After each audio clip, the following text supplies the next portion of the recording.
সুখে শান্তিতে আছে বলেই মনে হচ্ছে। কারুর মনে কোনো কষ্ট আছে বলে তো মনে হচ্ছে না। প্রজাদের এমন সুখ শান্তিতে থাকতে দেখলে সত্যিই খুব ভালো লাগে।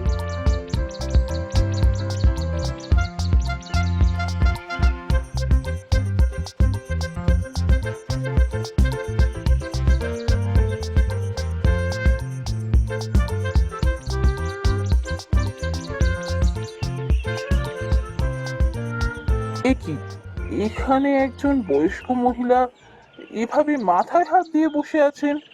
কি ব্যাপার? দেখে তো মনে হচ্ছে খুবই চিন্তায় আছেন। নিশ্চয়ই কোনো বিপদে আছেন। যাই, গিয়ে দেখি।